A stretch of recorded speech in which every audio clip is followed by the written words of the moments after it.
प्रतिष्ठिता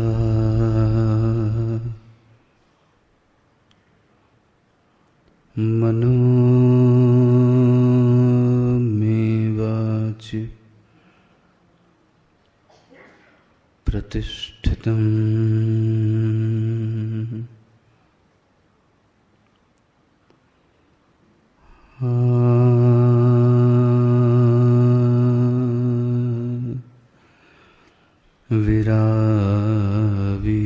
विरावीर्मेधि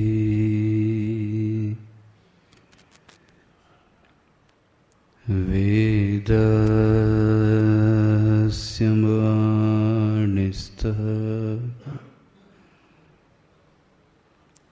श्रुतं मे मा प्रहासी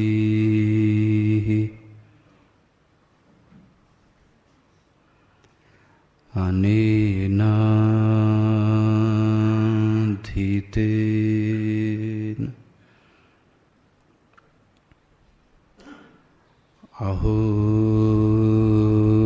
अहोरात्रान्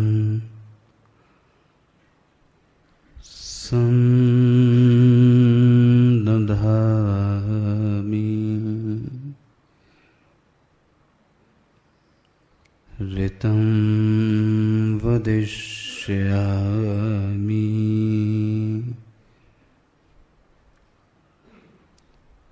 सत्यं वदिष्यामि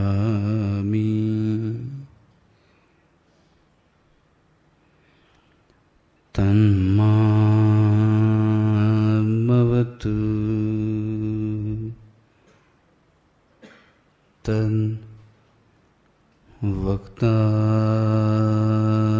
वक्तारमवतु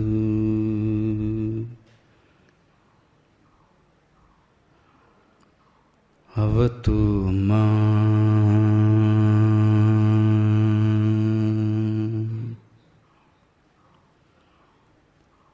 अवतु वक्तारम्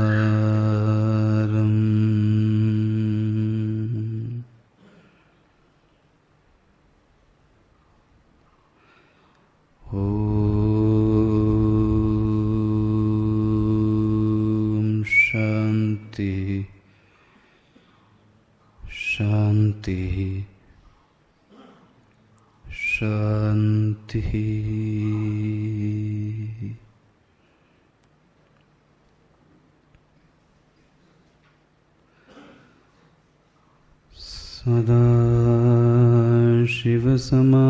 सदाशिवसमारम्भां शङ्कराचार्यमध्यमाम्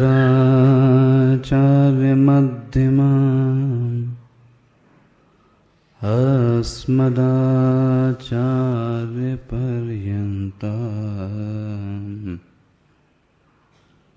वन्दे गुरुपरम्पराम्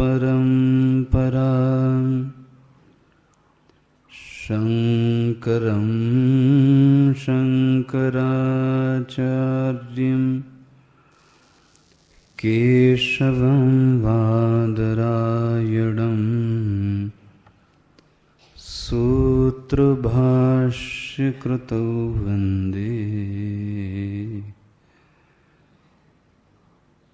भगवन्तौ पुनः पुनः भगवन्तौ पुनः पुनः भगवन्तौ पुनः पुनः।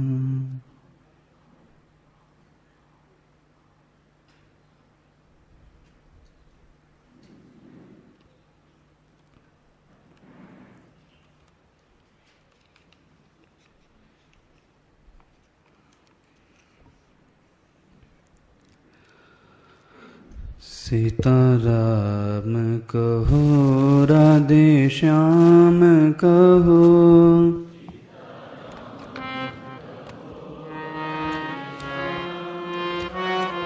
सीताराम कहो राधे श्याम कहो,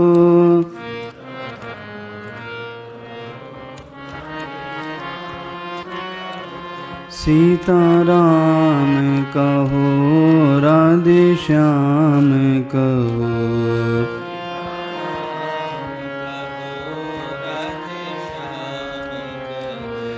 सीताराम बिना कोई प्यारा नहीं,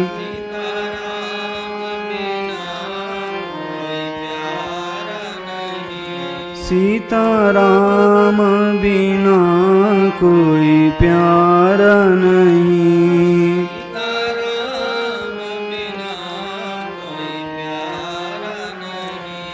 राधे श्याम बिना कोई अपना नहीं,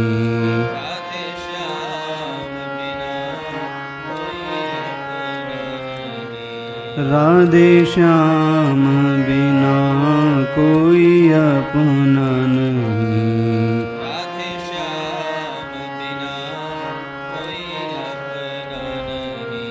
सीताराम कहो राधे श्याम कहो,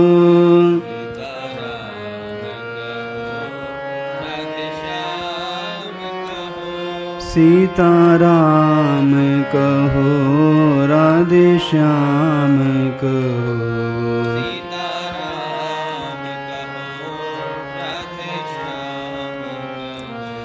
सीताराम बिना सुख कौन करे,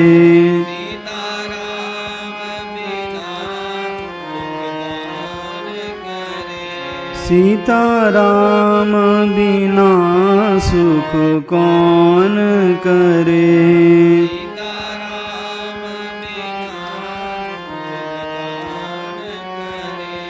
राधे श्याम बिना दुख कौन हरे,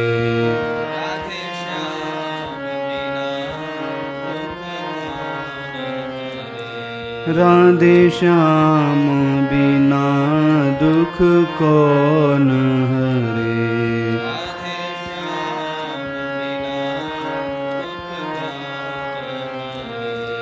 सीताराम कहो राधे श्याम कहो,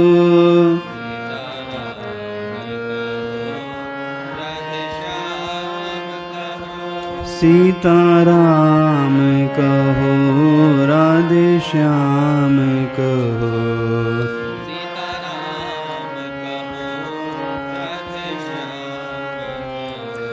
सीताराम बिना बेड़ा पार नहीं,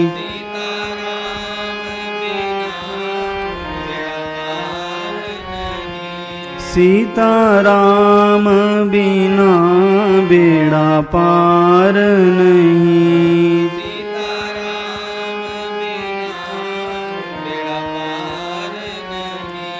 राधे श्याम बिना उद्धार नहीं।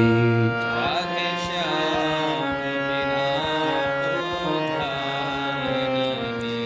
राधे श्याम बिना उद्धार नहीं। राधे श्याम बिना उद्धार नहीं। सीताराम कहो राधे श्याम कहो।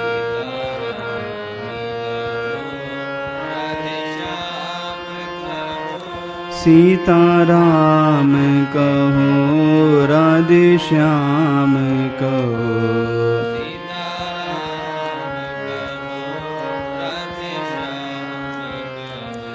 सीताराम बिना कोई प्यारा नहीं।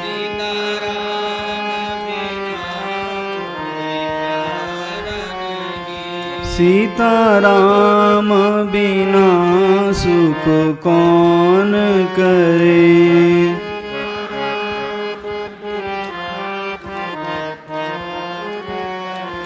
सीताराम बिना बेड़ा पार नहीं।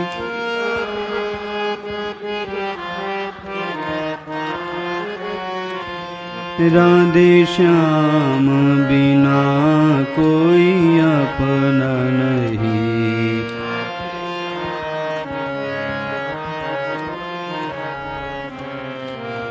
राधे श्याम बिना दुख कौन हरे।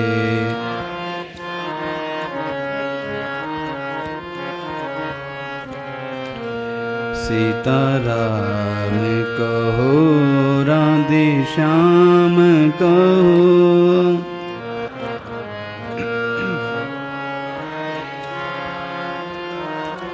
सीताराम कहो राधे श्याम कहो।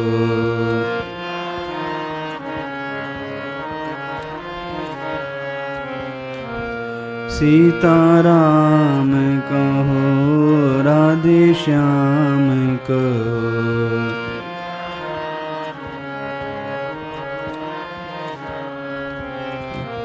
सीताराम कहो राधे श्याम कहो।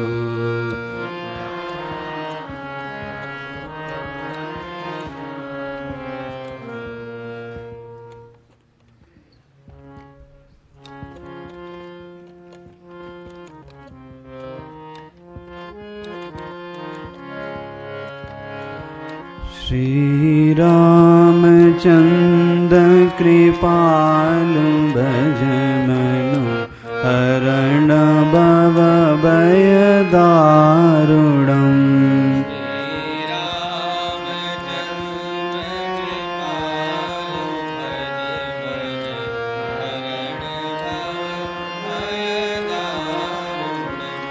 श्री रामचंद्र कृपालु भज मनु हरण भव भय दारुणम्।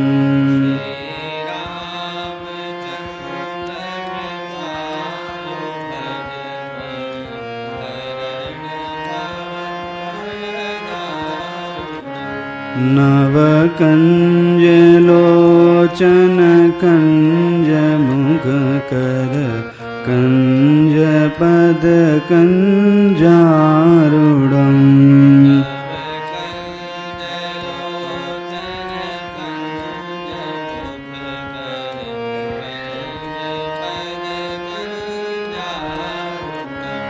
कंदर्पवगणित अमित छविनव नील नीरद सुंदरं कंदर्प।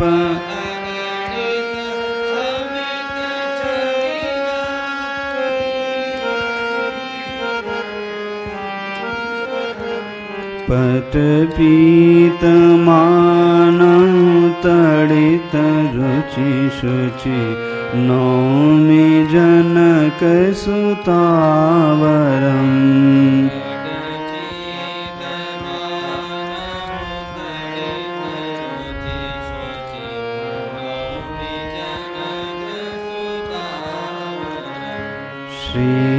श्रीराम श्रीराम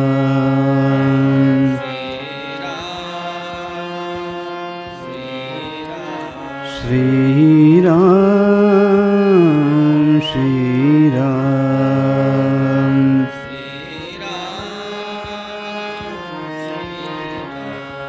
भजु दीनबन्धु दिनेश दानव दैत्यवंशनिकन्दनं भजु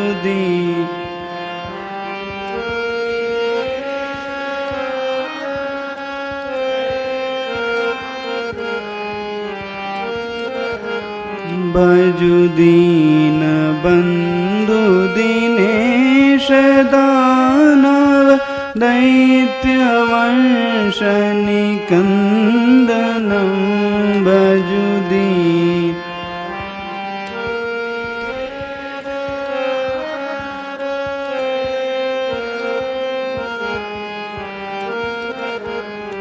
रघुनन्द आनन्द कन्द कौशल चन्द दशरथ नन्दनम्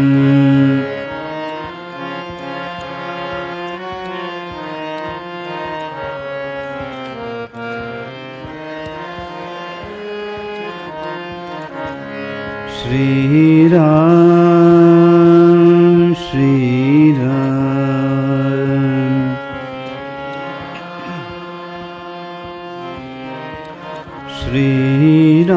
श्रीराम श्रीराम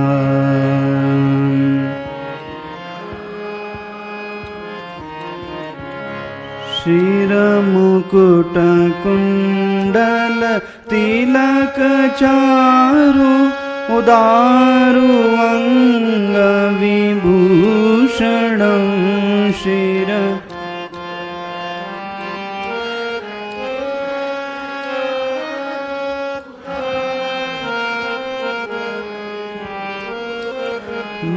शिरमुकुट कुण्डल तिलक चारु उदारु अङ्गविभूषणं शिरमुकुट कुण्डल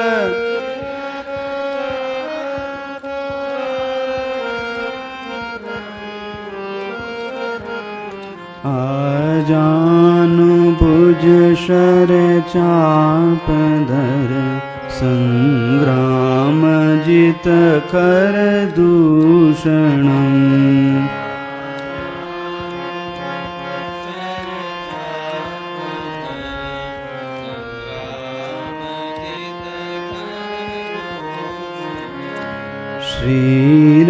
श्रीराम श्रीराम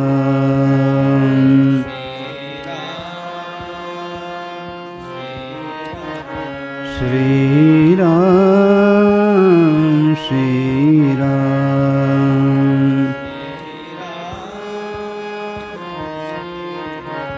इति वदत तुलसी दास शंकर शेषमुनि मनरञ्जनमिति वद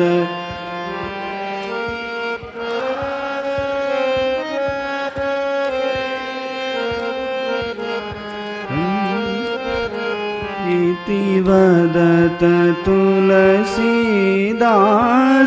शंकर शेषमुनि मनरञ्जनमिति वदत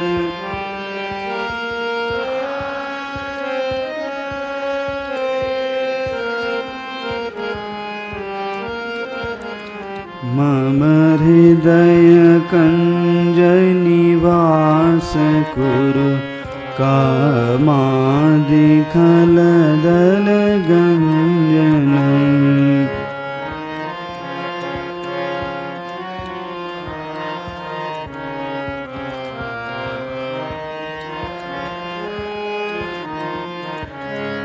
श्रीराम श्रीराम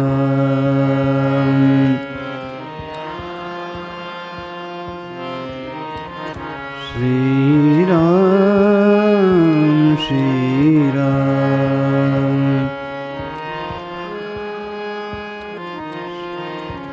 श्रीराम श्रीराम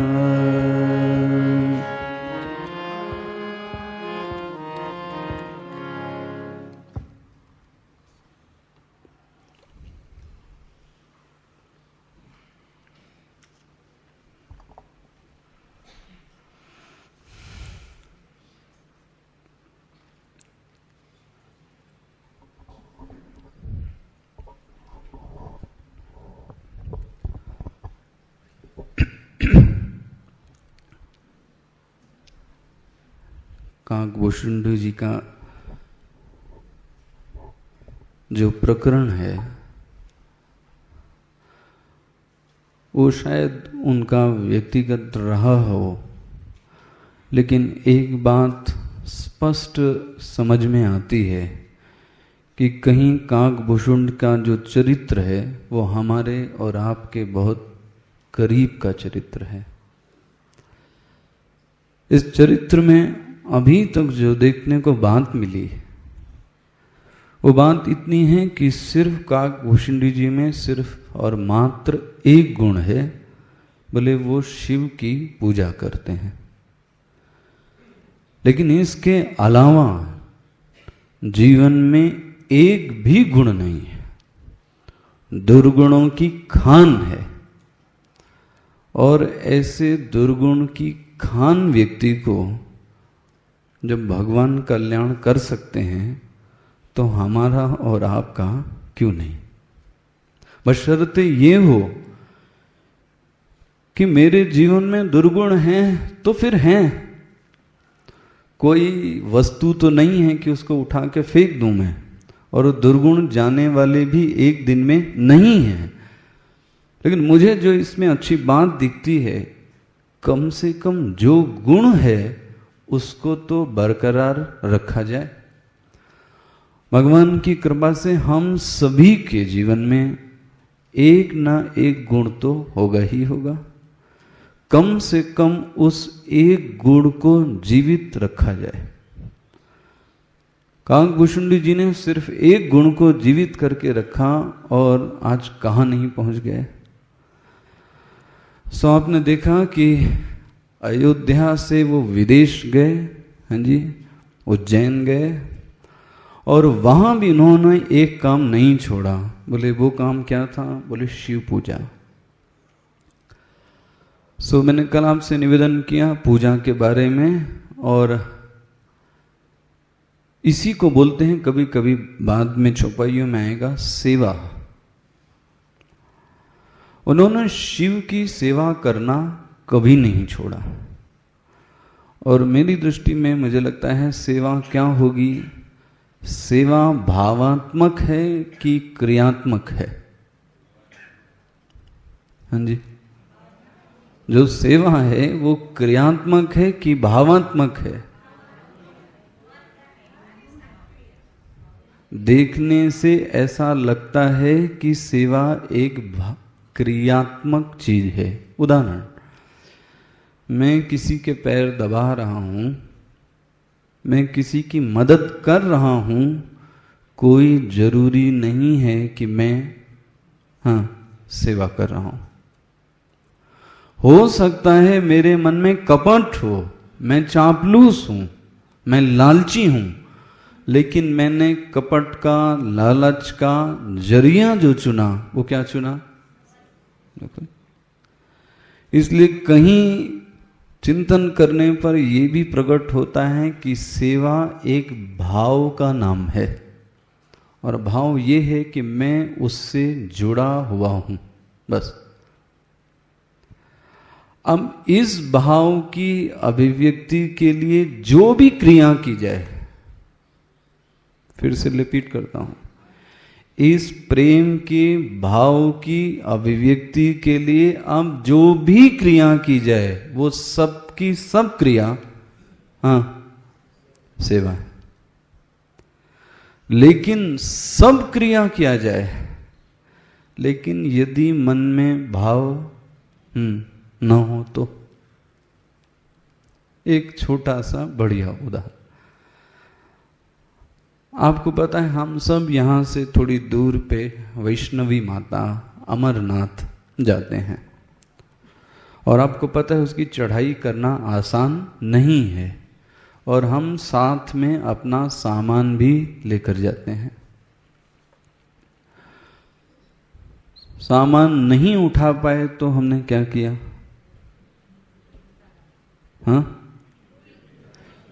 एक पोर्टर ले लिया, एक व्यक्ति को हायर कर लिया, और उसको हमने क्या कर दिया? सामान दे दिया। सोचने वाली बात यह है कि उसने सफर कहां से कहां का तय किया? नीचे से लेकर ऊपर तक, कटरा से लेकर वैष्णवी माता तक। Very good. आपने सफर कहां से तय किया? कटरा से लेकर, बट बात ये सोचने की है कि उसके जाने को यात्रा क्यों नहीं कहा? आखिर वो भी तो गया। मतलब क्रिया दोनों में, मेरा इशारा समझ पाए, क्रिया दोनों में सामान्य है। और मैं आपसे कहूं, कहीं मुझसे ज्यादा क्रिया वो कर रहा है, लेकिन इतना क्रिया करने के बावजूद, देखो जी, वो सेवा नहीं कहलाती, हमारी आपकी चलना उपासना कहलाती है। बना कि नहीं? हम और आप भी डेली झाड़ू लगाते हैं, लेकिन हमारा झाड़ू लगाना उपासना नहीं है, सॉरी। लेकिन शबरी का झाड़ू लगाना, देखो जी, आखिर क्रिया तो वही है। इस क्रिया को सेवा में बदला किसने?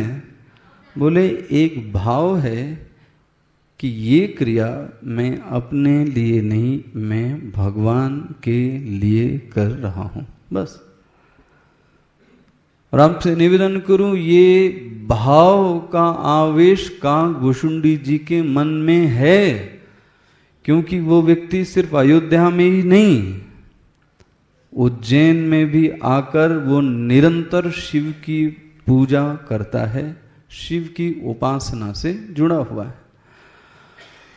और दुर्गुणों की खान होते हुए भी, एक गुण होते हुए भी, उनके जीवन में एक सबसे बड़ी घटना ने जन्म लिया। बोले वो क्या है? बोले उनके जीवन में एक गुरु का आगमन हो गया। ध्यान से देखिए, साधक के लिए एक बहुत बड़ी उपलब्धि है कि आज वो अकेला चल रहा था, अब उसको राह दिखाने वाला भी कोई मिल गया। ध्यान रखना, लेकिन इस व्यक्ति के अंदर गुण एक, दुर्गुण। हम आपके पास भी काकभूषुंडी जी से तो ज्यादा ही गुण होंगे, तो हमें क्यों नहीं हो सकता? या तो ये मानूं कि मेरे अंदर एक भी गुण नहीं है, तो एक पॉजिटिव चिंतन तो यही कहता है कि एक गुण भी है, एक गुण से काकभूषुंडी जी को एक गुरु की प्राप्ति हो सकती है, तो हम और आपको क्यों नहीं? और गुरु भी कैसा? क्योंकि उत्तर प्रदेश में गुरु शब्द का दूसरा भी अर्थ होता है, बोलते हैं गुरु घंटाल है। ये गुरु घंटाल मतलब नंबरी है। तो ये गुरु कैसा है आप देखो, बोले परम साधु, पहला विप्र, एक वैदिक, शिव पूजा, अच्छा जी, करहीं सदा तेहि काजु न दूजा। जीवन में उपासना इतनी है कि उस उपासना की साधना ने जीवन में निवृत्ति को ला दिया। कल मैं यहीं पे निवेदन कर रहा था, उपासना की साधना ने जीवन में निवृत्ति ला दी। निवृत्ति मतलब कर्म का अभाव। अब वहां पर कुछ करने की जरूरत नहीं है। और कहीं इसको ज्ञान के पक्ष से देखा जाए तो साधक के जीवन में नैष्कर्म्य की स्थिति भी आती है। क्या शब्द बोला गया? नैष्कर्म्य, जहां कर्म करने की आवश्यकता नहीं है। कर्म और कर्तव्य ये दो अलग अलग चीजें हैं। कि विषय थोड़ा बड़ा हो जाएगा, लेकिन मैं तो अपने इसी पर फोकस करूं। जीवन में निवृत्ति उसी के पास आती है जिसने प्रवृत्ति का पालन ठीक ढंग से किया हो। और जोड़ू, जिसने प्रोसेस से साधना की है, छलांग नहीं मारी है। हमारी आपकी गलती है कि हम एक दूसरे का देखा देखी छलांग लगा गए। छलांग लगाने से पेट नहीं भरेगा। छलांग लगाने से थोड़े दिन बाद फिर से भूख लगेगी। इसलिए जरूरी है कि क्रम से साधना को किया जाए। ये निवृत्ति से जोड़ के रखना। एक उदाहरण पंचदशी। एक गृहस्थ व्यक्ति है, तो वो जो महाराज है, जो व्यक्ति है, वो बेचारा बड़ा सरल है, सज्जन है। पत्नी थोड़ा सज्जन वो भी है, लेकिन वो थोड़ा तेज है, थोड़ा चालाक है। तो उसके पति ने कहीं किसी साधु बाबा को रात में बुला लाए। कितने बजे? 11 बजे रात में। तो भोजन कराने की बात आई। तो उसकी पत्नी ने बड़े कहने के बाद फ्रिज में से आटा निकाला और उससे उसने क्या बना दी? रोटी बनाई। बाबा जी भी लंबे चौड़े, तो उन्होंने रोटी खाना चालू की। 1 2 3 4 5 6 7, अरे राम, 8वीं रोटी खाते हैं, बोले बस बस बस, पेट भर गया। अच्छा जी, घटना यहां पे समाप्त हो गई। खुदा ना खास्ता वही साधु बाबा दोबारा मिल गए 1 महीने बाद, और वो पति उनको दोबारा से पकड़ के लाता है। देखो आप, पत्नी बहुत चालाक है। उसको पता है कि बाबा जी ने कितनी रोटी खाई थी? बोलो जी, 8 रोटी खाई थी। और 8वीं रोटी खाने के बाद बोला था, अलम, बस बस बस हो गया। उसने किचन में क्या किया? 1 2 3 4 5 6 7 रोटी तो निकाल दी, और जो 8वीं रोटी थी वो लाके क्या कर दी? बोलो जी, परोस दी। अब बात यह है कि साधु का पेट भरेगा? हाँ जी, बोलो भाई, क्यों नहीं भरेगा? पिछली बार तो 8वीं रोटी से पेट नहीं, 8वीं रोटी खाने के बाद पेट भर गया था, आज क्यों नहीं भरेगा?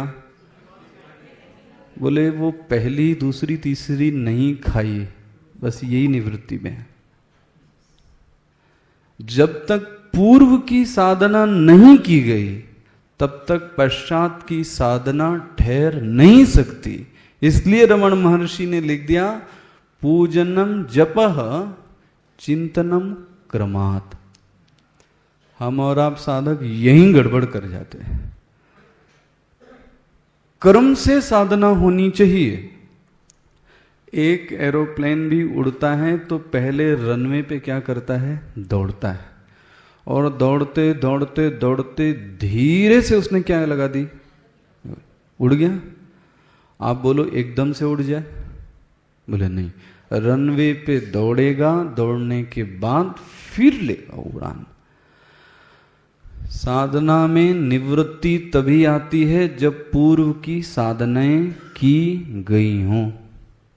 इससे और व्यापक मैंने कल किया, गृहस्थ व्यक्ति के जीवन में निवृत्ति तब आती है जब उसने अपने कर्तव्यों का निर्वहन ईमानदारी से किया है। यदि ईमानदारी से किया है तो आप निश्चित जानना, आज नहीं तो कल, कल नहीं तो परसों वह व्यक्ति निवृत्ति को जरूर प्राप्त करेगा। जब तक जीवन में प्राप्तव्य है तब तक जीवन में कर्तव्य है। जब प्राप्तव्य नहीं है तब कर्तव्य भी शेष नहीं है। तो सबका प्राप्तव्य अलग अलग है, तो सबका कर्तव्य भी, हाँ जी, लेकिन एक चीज कॉमन है कि हम सभी जीव हैं, ये तो कॉमन है। तो जीव का प्राप्तव्य क्या होना चाहिए? जीव का प्राप्तव्य क्या होना चाहिए?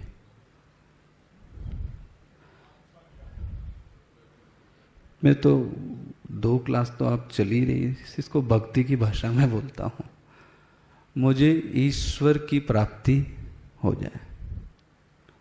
अब आप उसको सत कह लो, उसको ब्रह्म कह लो, उसको आत्मा कह लें, उसको अद्वैत कर लें, ये तो वाणी का विकार है। मुझे उस तत्व की, मुझे उस ईश्वर की अनुभूति हो जाए, ये सभी जीवों का लक्ष्य है। इसलिए सभी जीवों का कर्तव्य भी ये बना कि मैं उस ईश्वर को प्राप्त करने लायक साधना करूं। ये तो सबका एक कॉमन कर्तव्य हुआ कि नहीं? तो काकभूषुंडी जी के जो गुरु हैं, उनके जीवन में इतनी उपासना है कि जीवन में अब क्या आ गई? निवृत्ति। इसलिए बोलते हैं करही सदा तेहि काजुन दूजा, दूसरे कार्य के लिए उनके पास समय नहीं है।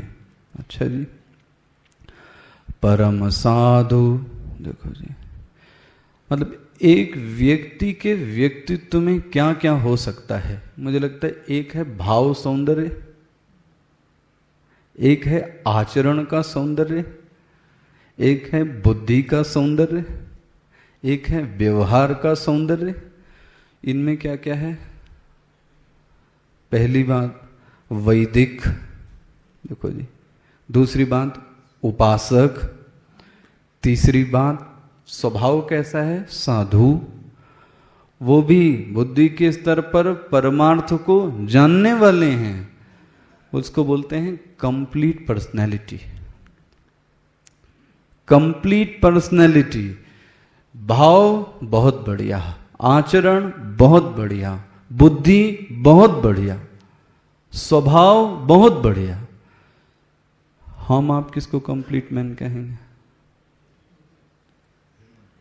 हाँ, रेमंड की टाई पहन लेते हैं, देखा आपने ऐड? अब तो आता नहीं उतना। वो बोलता है कंप्लीट मैन। सोचो, ये है कंप्लीट मैन। परम साधु, परमार्थ विंदक, शंभु उपासक, लेकिन नहीं हर निंदक। देखो, वो हरि की निंदा करने वाले नहीं हैं। अच्छा जी, और यहां से फिर देखें क्या करते हैं। और काकभूषुंडी जी की एक बड़ी सुंदर बात लगी, वो निश्चल है, वो सब चीज बता दे रहे हैं। हम आपसे पूछा जाए क्या गलती की, तो हम शायद क्या करेंगे? छिपाएंगे। बट वो साफ साफ बताते हैं। और देखो क्या बताए, तेसेवों में कपट समेता,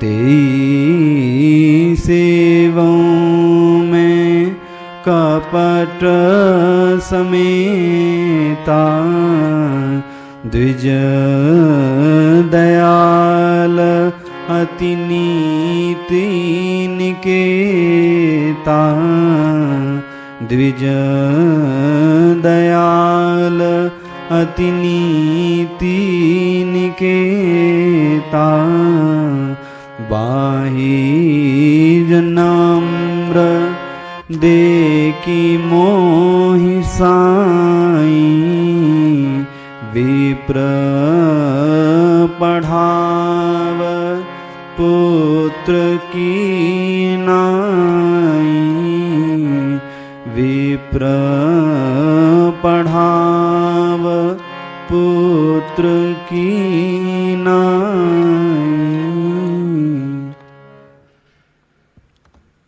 इतनी दुर्गुणों की खान होने के बाद एक और दुर्गुण, बोले मैं उन गुरु की सेवा करता था। सेवा क्या करता था? कपट करता था। देखो जी, तेही सेवाओं में कपट समेता। मैं गुरु के साथ रहता था, लेकिन मैं गुरु के साथ कपट पूर्ण व्यवहार करता था। देखो कितना बड़ा दुर्गुण है। किसके साथ? देखो, महाकपटी हूं मैं। बोले कपटी मतलब जैसे कोई किवाड़ बंद कर ले तो अंदर क्या है ये पता, इसी को बोलते हैं कपट। जो कपाट है वो क्या हो गए? बंद हो गए। बंद हो गए मतलब अंतःकरण में कुछ चल रहा है और मैं बाहर कुछ और दिखा रहा हूं। इसको क्या बोलेंगे? कपट। मैं देखना, ऐसा नहीं कि मैं दूर रहता था गुरु से, रहता था, पास में रहता था। चलो जी, पास में रहते हैं, सेवा ना करते? बोले सेवा भी करता था, लेकिन सेवा में मेरे क्या था? तेही सेवाओं में कपट समेता। देख लेना, ये हमारे आपके पास में है काकभूषुंडी जी। मैं अपने गुरु की सेवा करता था, लेकिन कपट से करता था। लेकिन गुरु कैसे हैं? द्विज दयाल, ये गुरु का स्वभाव है। यदि आपको याद हो, शायद गुरु जी ने इसके लिए बोला था परम कारुणिक, एक शब्द बोला था। गुरु का जो लक्षण है वो है परम कारुणिक।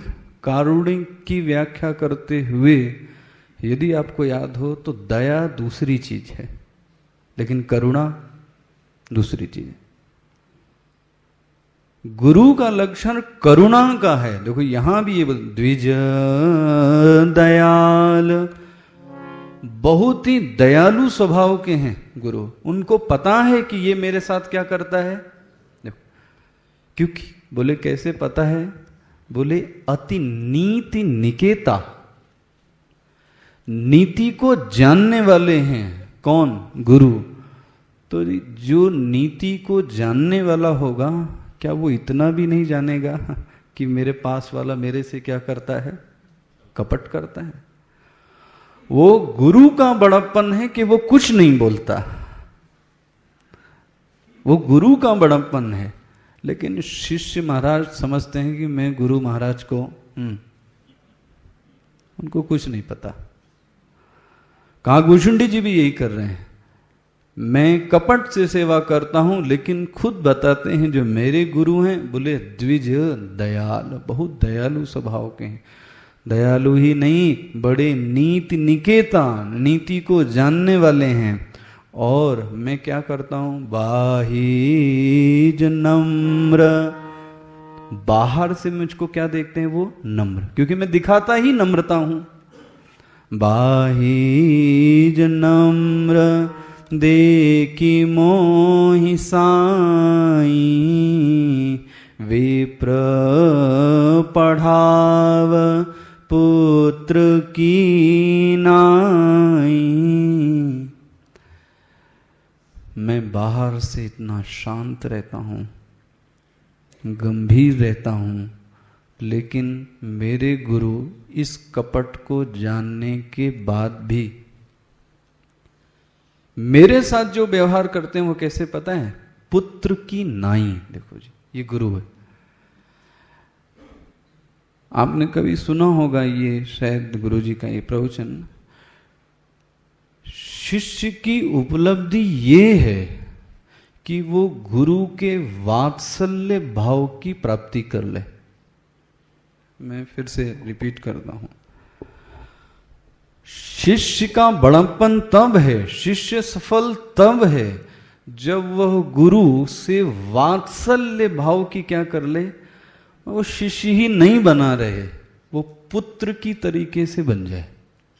पिता और पुत्र का जो संबंध है वो गुरु और शिष्य का संबंध हो जाए।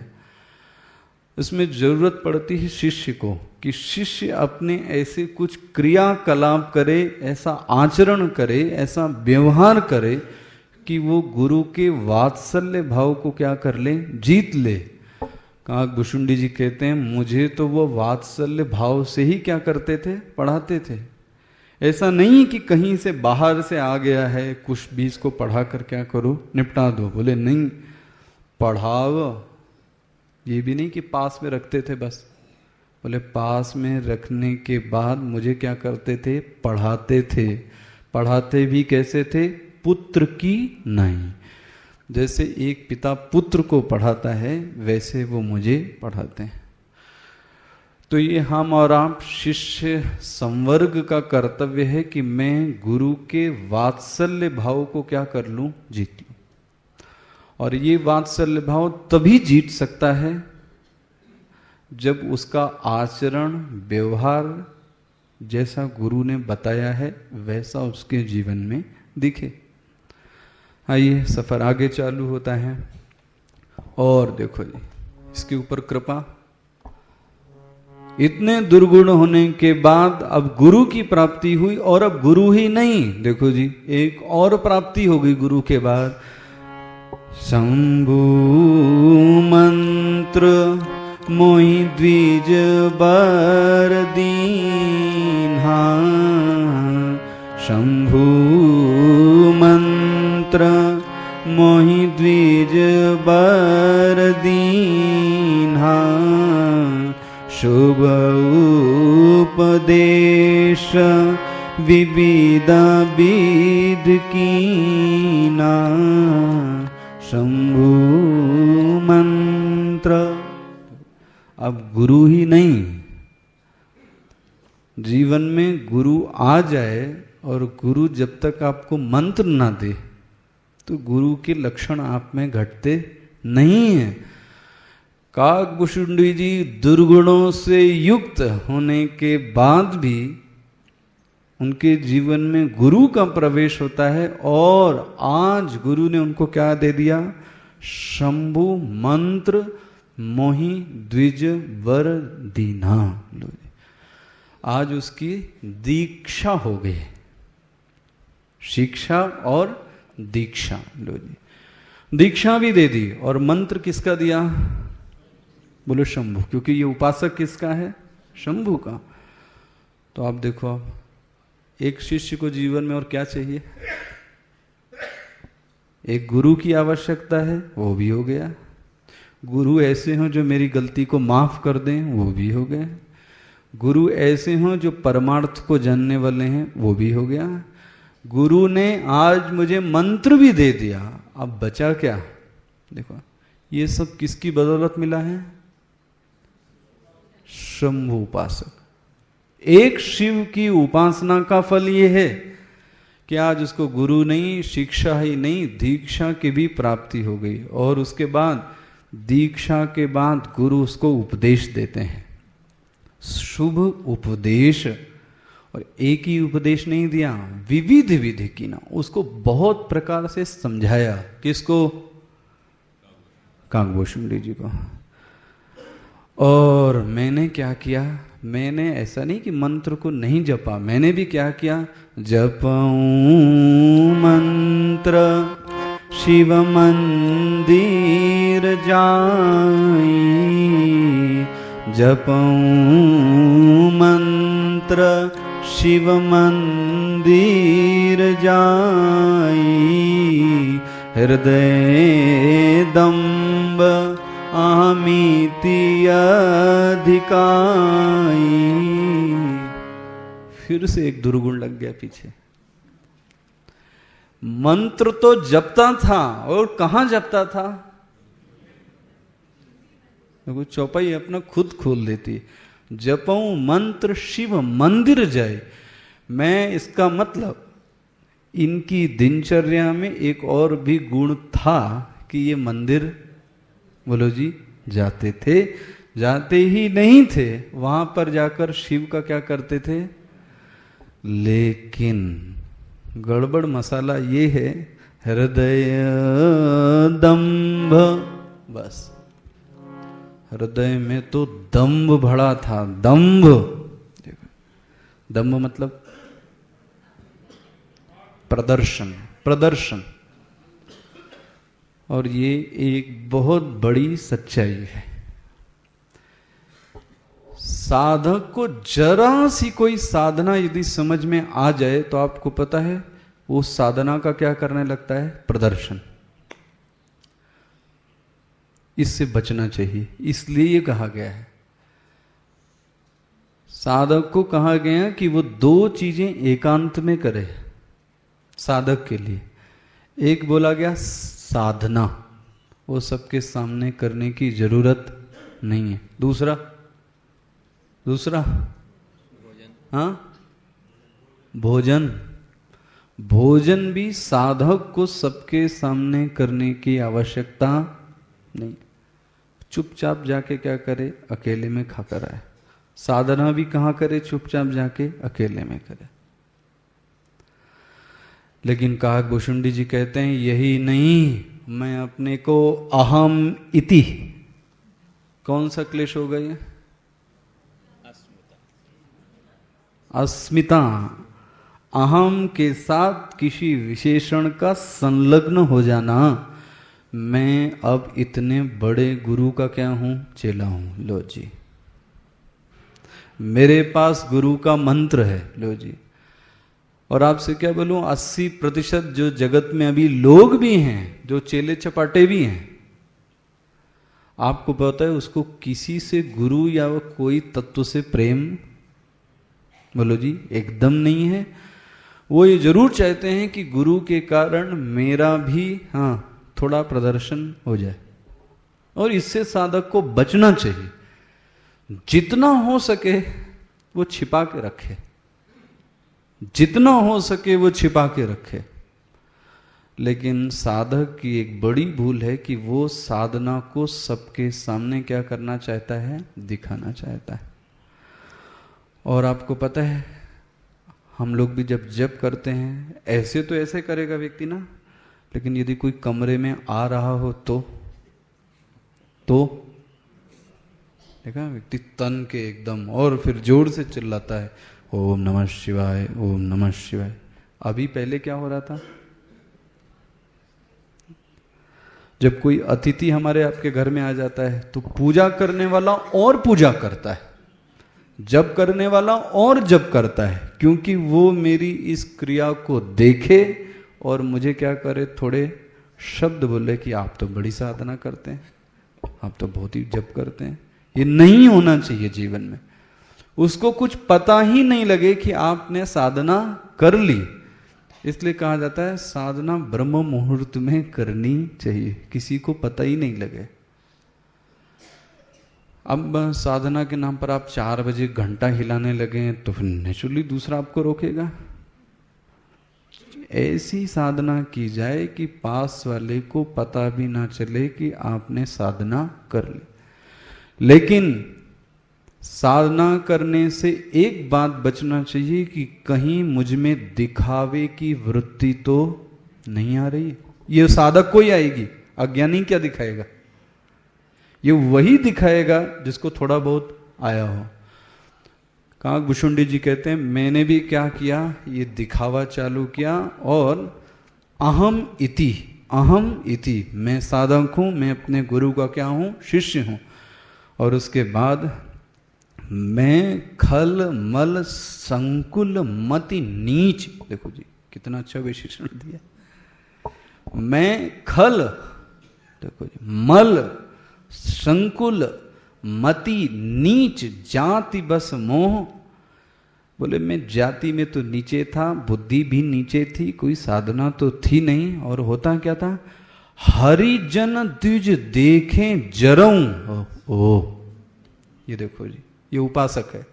हरिजन, हरिजन मतलब वैष्णव, राम की और कृष्ण की पूजा करने वालों को जहां मैं देखता था, द्विज देखे जरऊं, और जरऊं ही नहीं करऊं। क्या करता था, विष्णु कर द्रोह, विष्णु के खिलाफ मैं द्रोह कर देता था, उनके खिलाफ अपशब्द बोलने लगता था। किसके लिए, विष्णु के लिए। और मेरे इस आचरण से मेरे गुरु महाराज बहुत दुखी हुए, बहुत ही दुखी हुए। देखिए क्या लिखा है, गुरु नित मोहि प्रबोधि नित। देखो ये गुरु है, गुरु एक बार करके नहीं छोड़ देता, बराबर ध्यान रख रहा है। नित मोहि प्रबोध, लेकिन देखो जी इसको बोलते हैं श्राप लगना। दुखित देखी आचरण मम, मेरे आचरण को देखकर मेरे गुरु बराबर मुझसे क्या होते रहे, दुखी होते रहे। मोहि उपजहि अति क्रोध, मुझ में इतना क्रोध निकल आता था। किसको देख के,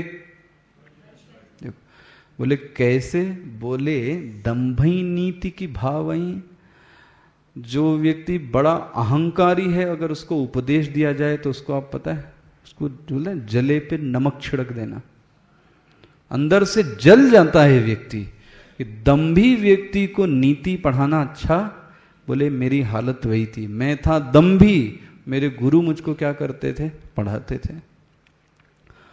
और बोले एक घटना घटी जिसने मेरे जीवन को मोड़ दिया। क्या घटना है देखें, एक बार गुरु लीन गोसाई, एक बार गुरु लीन बोलाई, मोहिनीति बहु भांति सिखाई, शिव सेवा कर फल सूत होई, अविरल भगति राम पद होई, अविरल भगति राम पद होई। मानस में जो समझदार साधक हैं उनके लिए इशारा है कि जब भी मानस में एक शब्द लिख के आए तो आप समझ लेना कोई घटना घटित होने वाली है। एक बार प्रभु सुख आसीना, वहां भी शब्द क्या है, एक बार।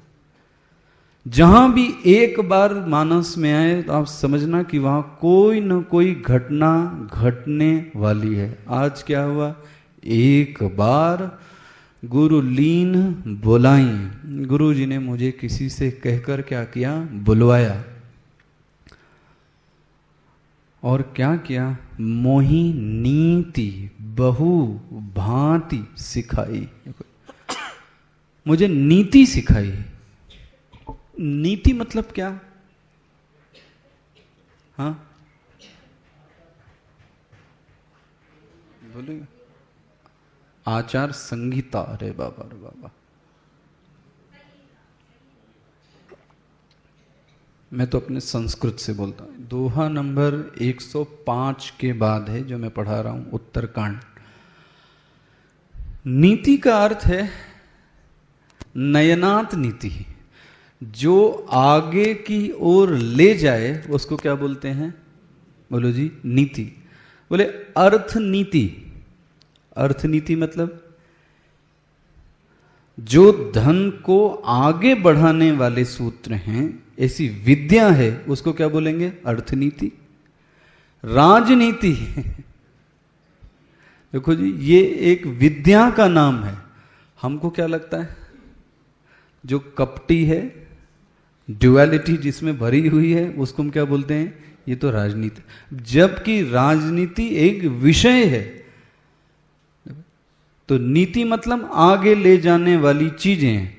मुझे गुरु ने आगे ले जाने वाले सूत्र बताए। देखो जी, इसलिए नीति का अर्थ ध्यान से समझ के चलना। मोही नीति, और मुझे समझ में नहीं आता था, इसलिए बहुभांति सिखाई, एक ट्रिक नहीं। इधर से चले जाओ, इधर से चले जाओ, ऐसा कर लो, ऐसा कर लो, बहुत सारी चीजें बताई। और उसका जो सूत्र, अब क्या क्या सिखाया वो नहीं बताया, लेकिन बोले सार बता देता हूं क्या सिखाया उन्होंने। क्या सिखाया? ये चौपाई तो बहुत अच्छी है। शिव सेवा कर फल सूत सोई। सूत बोला है, देखो जी, सूत मतलब ए मेरे बेटे, ए मेरे पुत्र। देखो जी, कौन बोल रहा है? गुरु बोल रहा है। उपनिषद में इसकी जगह क्या शब्द बोला जाता है?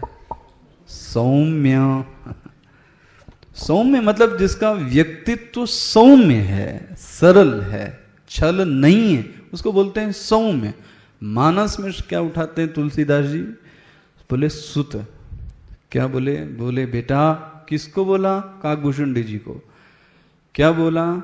शिव सेवा कर फल सूति सोई, अविरल भगति राम पद होई। ये थोड़ा कंट्रोवर्शियल सब्जेक्ट है। उपदेश ये दिया कि जो शिव की सेवा करता है, हाँ जी, शिव की सेवा का फल ये है कि उसको राम की भक्ति प्राप्त हो जाती है। ध्यान से रखना, सेवा किसकी की? भक्ति किसकी प्राप्त हो गई? आगे उसको बोलते हैं, इसको आगे देखता हूं। रामई भजहि तात शिव धाता, नर पावर के तीक बाता, हर कऊं हरि सेवक गुरु कहें, सुनि खगनाथ हृदय माम दहेऊ। दहक गया मैं। देखो जी, काकभूषुंडी जी बोलते हैं मेरा दिल दहक गया, आग लग गई इस उपदेश से। एक तो मैं राम और कृष्ण को देखने से मेरे मन में जलन होती है, और यहां ये क्या कह रहे हैं कि शिव का फल क्या मिलता है? मुझे चाहिए नहीं। और ये कोई उपासना का फल है। और तुलसीदास जी एक बात और भी बोल देते हैं, राम को भजा किसने? शिव ने। रामई भजहि तात शिव धाता। राम को भजते हैं भगवान शिव। तुम क्यों दोष ले रहे हो? किससे दुश्मनी मोल ले रहे हो? और ये बात सुनी काकभूषुंडी जी ने, बोला मेरा जो हृदय है वो क्या हो गया? बोले दहेऊ। दहेऊ मतलब जैसे कोई आग लगा दे। अरे मुझ में तो क्रोध आ गया गुरु का ये उपदेश सुनकर। ऐसा लगा कि गुरु के ऊपर ही कहीं मैं प्रहार न कर दूं, इतना क्रोध आ गया। अब इस बात का क्या रहस्य है कि पूजा की जाए शिव की और भक्ति किसकी प्राप्त हो? इसकी भूमिका के लिए 5 मिनट आप ये समझें। बात तो सही है, मैं काकभूषुंडी जी का पक्ष ले रहा हूं।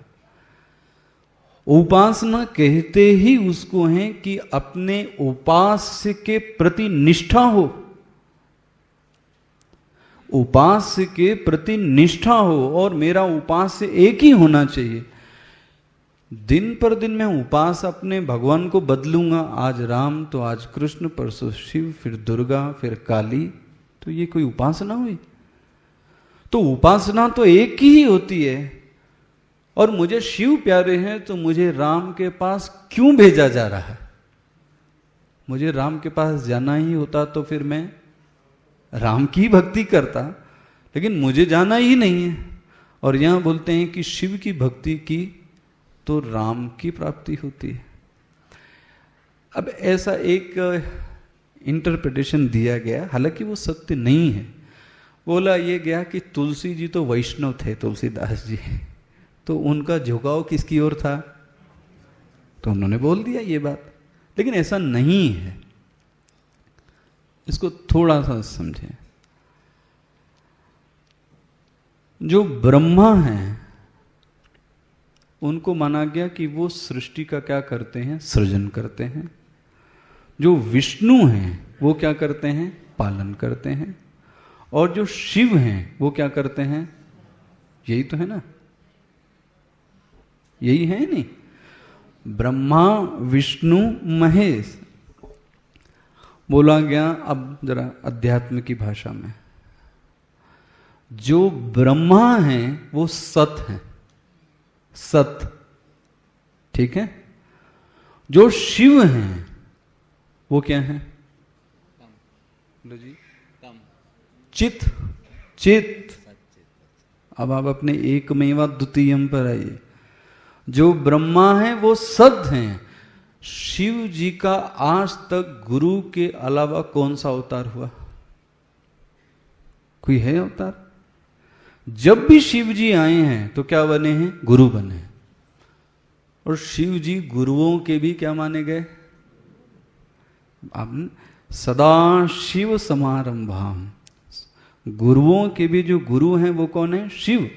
तो जो शिव है वो चित है, ठीक है ना।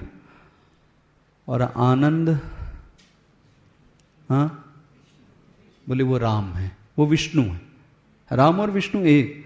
बोले आपने राम को आनंद क्यों मान दिया? समर्थन लेता हूं मानस से ही। क्या बोला गया? जो आनंद सिंधु सुख राशि सीकर ते त्रैलोक सुपासी जाकर नाम। देखो ध्यान से, ये प्रसंग है जब राम लक्ष्मण भरत और शत्रुघ्न का नाम रखा गया। तो राम का जो नाम रखा गया उसमें क्या बोला गया? राम जी कैसे हैं? बोले आनंद सिंधु, देखो सुख राशि।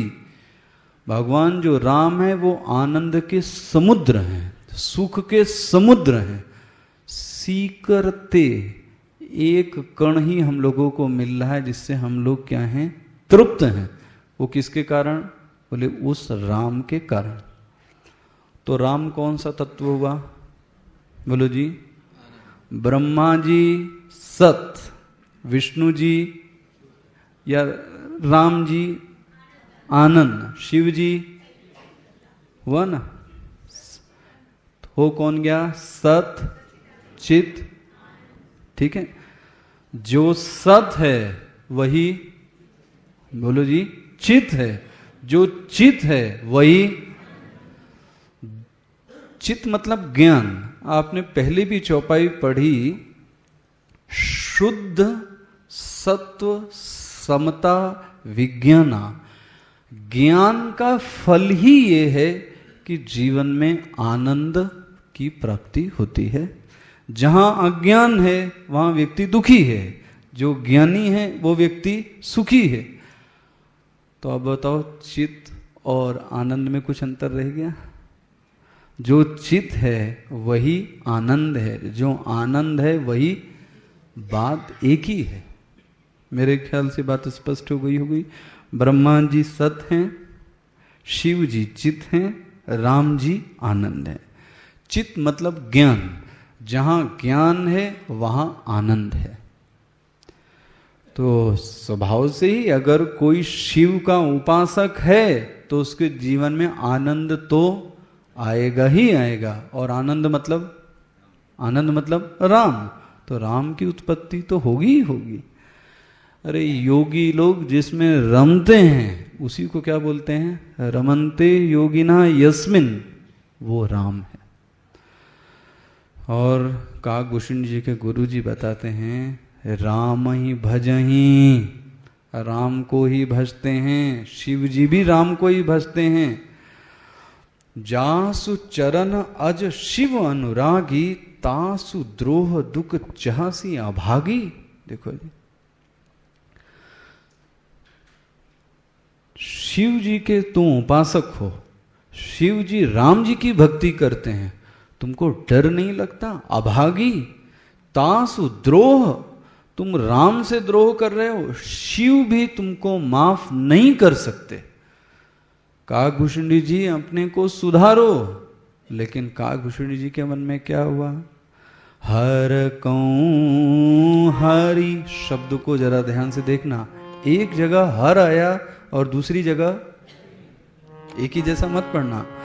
हर कौं हरि सेवक गुरु कहेऊं, सुनि खगनाथ हृदय माम दहेऊ।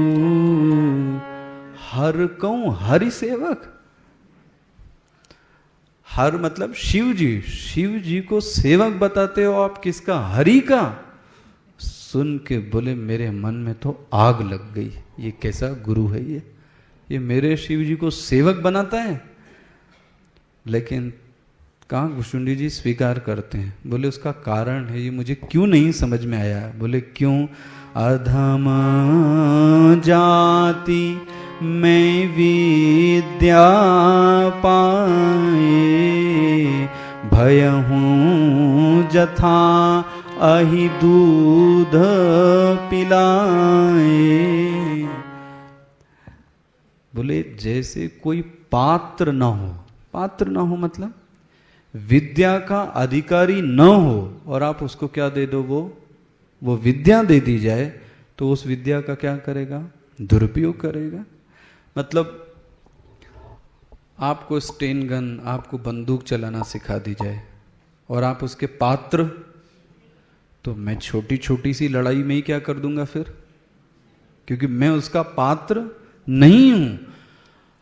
अगर पात्र गड़बड़ है, अगर बर्तन साफ नहीं है, तो आप दूध भी डालेंगे तो दूध भी क्या हो गया? फट गया। बोले मैं पात्र नहीं था, मैंने अपने आप को सुधारा नहीं। बोले ये तो वही काम हो रहा था जैसे सांप को व्यक्ति क्या कर रहा है? दूध पिला रहा है। वो उसी को डस लेता है जिसको वो क्या करता है? दूध पिलाता है। मेरे गुरु मेरे को समझा रहे हैं, हाँ जी, उपदेश दे रहे हैं, और मैं अपने गुरु को ही क्या करना चाहता हूं? डसना चाहता हूं। मानी कुटिल कुभाग्य कुजाति, गुरु कर द्रोह कराऊं दीन राती। अब तो मेरा एक जॉब हो गया बस। मेरे गुरु को उपासना से फुर्सत नहीं मिलती और मुझे गुरु द्रोह से मुझे अब फुर्सत नहीं है। मैं रात और दिन ये सोचता था कि मैं अपने गुरु को नीचा कैसे, देखो जी, वे कहने से दिल कांपने लगता है कि वो काकभूषण जी ने पता नहीं कैसे किया होगा। गुरु कर द्रोह दिन राती, मैं दिन और रात यही सोच रहा था कि मैं अपने गुरु को कैसे सबक सिखाऊं। इन्होंने मेरे शिव जी को क्या बना दिया? सेवक बना दिया। कुटिल कुभाग्य, मानस में बाबा कहते हैं ऐसा व्यक्ति तो कैसा है? कुटिल है, कुभाग्य है। इतना अच्छा गुरु मिलने के बाद भी ये सुधरता नहीं है। और आप देखो ये परम कारुणिक जो गुरु का लक्षण है, गुरु को भी गुस्सा आ सकता था, लेकिन उन्होंने कहा करने दो इसको। अति दयाल शब्द पर ध्यान दीजिएगा, दयाल नहीं बोला, कारुणिक शब्द नहीं बोला, क्या बोला है? परम कारुणिक। तो शब्द भी क्या बोला? अति दयाल।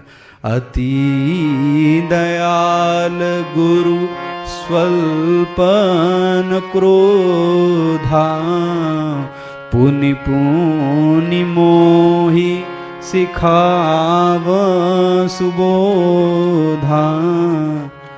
गुरु तो ऐसे हैं, बोले अति दयाल। बता कौन रहा है?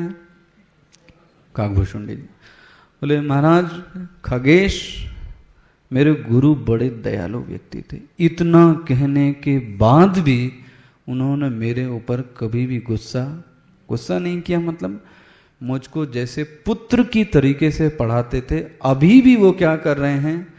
पुनि पुनि मोहि सिखाव सुबोधा। देखो जी, नए नए ज्ञान को लाकर, नई नई नीतियों को लाकर मेरे गुरु मुझको अभी, धन्य है वो गुरु भी कि उसके सामने द्रोही बैठा है, उसके सामने उसका निंदक बैठा है, और उसके बाद भी पुत्र की भांति से उसको क्या कर रहे हैं? वो पढ़ा रहे हैं। जेहि ते नीच बड़ाई पावा, सो प्रतमई अति ताहि न सावा। सुनु खगपति अस समुझी प्रसंगा, बुद्धि नहीं करहि अधम कर संगा। ये निष्कर्ष निकाल दिया। बोले सुनु खगपति, देखो जी कहानी चल रही ना, साथ में कौन बैठा है? खगपति। खगपति मतलब गरुण जी। काकभूषुंडी जी कहते हैं गरुण जी सुनिए, ये प्रसंग में आप क्या समझ पाए अब तक? बोले इसका सार तो ये है, बुध नहीं करें अधम कर संगा। जो बुद्धिमान व्यक्ति लोग हैं वो अधम व्यक्तियों का संग नहीं करें, क्योंकि ये संग अगर उन्होंने किया तो वो व्यक्ति उनको भी अपने जैसा ही क्या कर देगा? बना देगा। तो अच्छी बात है, साधक को ऐसे व्यक्ति से क्या रहना चाहिए? थोड़ा दूर। उदाहरण के लिए इस ज्ञान यज्ञ में आने के लिए कितने लोगों ने बोला? ठीक है, और न जाने के लिए कितने लोगों ने बोला? सोच के व्यवस्था कितने लोगों ने की, और व्यवस्था में रोड़े कितने लोगों ने अटकाए? सोचना। श्रद्धा कितने लोगों ने उत्पन्न की अब तक, और श्रद्धा को तोड़ने का प्रयास कितने लोगों ने किया? दूर रहना चाहिए। इसको मैं कई बार बोलता हूं वायरस, एक बार लग गया ना तो पूरे सिस्टम को क्या कर देगा? गड़बड़ कर देगा। बोले बुद्धकर, जो बुद्धिमान व्यक्ति हैं वो तो ऐसे लोगों का क्या करते हैं? संग नहीं करते, छोड़ देते हैं। और बोलते कवि कोविद। कवि कोविद मतलब ज्ञानी। कवि को यदि आपका परिचय हो तो ईशावास्य उपनिषद में कवि को बोला गया है क्रांतदर्शी, है ना। जो ज्ञानी लोग हैं वो कहते हैं कि ऐसे लोगों का, खल लोगों का संग नहीं करना चाहिए। खल सन कलह न भल अति प्रीति। क्या करें बोले इनके साथ? उदासीन नित रहीं गोसाई। इनसे लड़ना भी नहीं चाहिए, क्योंकि ये अपना मन खराब कर देंगे। ध्यान से, इनसे लड़ना नहीं चाहिए, इनसे विवाद नहीं करना चाहिए। क्या रहना चाहिए? उदासीन नित रहीं गोसाई, खल परिहरिय स्वान की नाई। बोलते हैं जैसे कुत्ते से क्या कर लेना चाहिए? पीछा। अब आप क्या बोल, लोगों को तो क्या शौक है कुत्ते का, उसमें दिक्कत कुछ नहीं है, पालो। मुझे तो बस 2-3 बातें याद आती हैं कि जड़ भरत को जरा सा हिरन से संग हो गया तो वो क्या बन गया? अब आगे आप समझना। उसी के साथ खाना, उसी के साथ सोना, उसी के साथ जागना भगवान मालिक है। दूसरा, मेरे साथ भी हुआ है, जिसके घर पे कुत्ता रहता है वो स्वागत करने पूर्ण कुंभ लेके बाद में आता है। पहले पूर्ण कुंभ कौन करता है? ये आप। कुत्ता चढ़ जाता है ऊपर। भाई कोई भी साधु हो, अभय की प्राप्ति नहीं हुई, अब कुत्ता चढ़ेगा तो आदमी को डर नहीं लगेगा? और अच्छी बात यह है कि जिसके घर का कुत्ता है वो क्या कहता है पता है? काटेगा नहीं। आपके ऊपर चढ़े तो पता लगे, नहीं काटेगा नहीं। अच्छा, काट भी लिया, बोले उसके इंजेक्शन लगाए। अरे उसके लगा है, मेरे थोड़ी ना लगा है। ये कुत्ते वाले घर जाने में बहुत डर लगता है। वो बांध के रखे तो ज्यादा ठीक है। वो देखता रहता है, घूरता रहता है कुत्ता, ऐसा लगता है जैसे कोई चोर डाकू ही घुस आया हो। खैर, तुलसीदास जी ने तो साफ लिख दिया, खल परिहरी, खल को छोड़ देना चाहिए। कैसे? स्वान की जैसे कुत्ते को व्यक्ति क्या कर देता है? छोड़ देता। अच्छा जी, और यहां से घटना घटित होना क्या हो गई? चालू हो गई। एक बार हर मंदिर जपत रहे शिव नाम। बोले महाराज फिर से देखना, आप शब्द क्या आया? एक बार। एक बार मैं मंदिर में बैठा हुआ था महाराज, और भगवान शिव का जप कर रहा था। उसी बीच में मेरे गुरु आए। कहां पर? मंदिर में। मैं उनको देख के और तन गया, और मैंने अपनी आंखें क्या कर ली? मूंद ली। कि मैं क्या कर रहा हूं? गुरु आयु अभिमान ते उठ नहीं कीन प्रणाम। देखो जी, ये आचार संहिता है। कैसी उपासना हो, कैसी भी साधना क्यों ना हो, गुरु आए तो सबसे पहले हमको क्या करना चाहिए? प्रणाम। बोले वो आए और मैंने जप करना और तेज कर दिया, माला। मैंने आंखें मूंद ली, मैं तन के बैठ गया। देखो खुद ही लिखते हैं, गुरु आयो अभिमान ते। ऐसा नहीं है कि मैं मंत्र में लीन हो गया था, ये भी स्थिति हो सकती थी। मैं मंत्र में लीन नहीं था। गुरु आयो अभिमान ते उठी नहीं कीन प्रणाम। देखो मैंने प्रणाम नहीं किया। और बोले उसी समय एक कहानी घट गई, और उस कहानी ने मेरी जिंदगी बदल दी। वो प्रसंग देखेंगे कल। आइए आरती करें।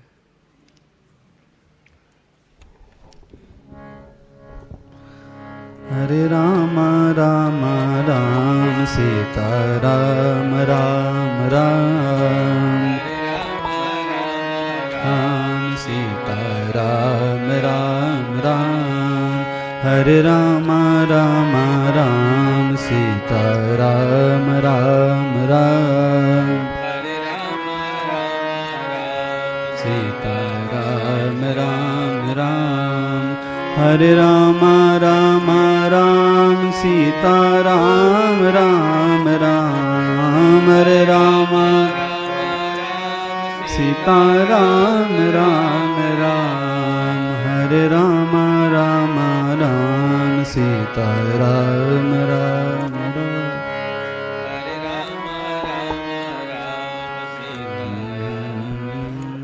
इसका सुर दीजिए।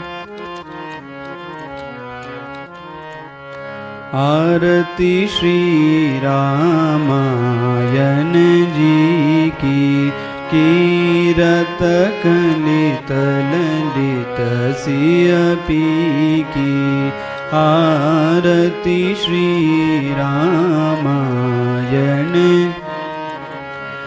गावत ब्रह्मादिक मुनि नारद बाल्मीकि कवि ज्ञान विशारद सुख सनकादि शेष वरु सारद बरनी पवन सुत की रतिनी की आरती श्री रामायण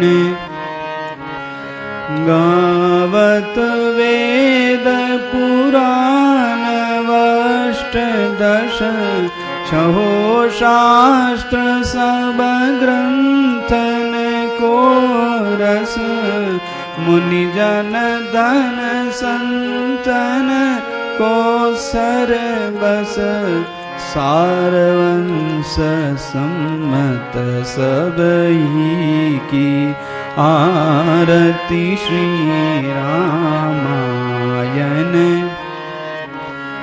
गावत संतत शंभु भवानी अरुघट संभव मुनि विज्ञानी व्यासवादि कवि बर्ज बखानी कागभूषुंडी गरुड़ केहि की आरती श्री रामायण कलिमलमरनि विषय रस फीकी सुभग सिंगार मूर्ति जुबती की दलन रोग भव मूरियामी की तात मात सब विदि तुलसी की तात मात सब विदि तुलसी की आरती श्री रामायण जी की कीरत कलित ललित सिय पी की आरती श्री रामायण जी की रामायण जी की रामायण जी की सियावर रामचंद्र भगवान की पवन सुत हनुमान की बोलो भाई सब संतन की उमापति महादेव की ओम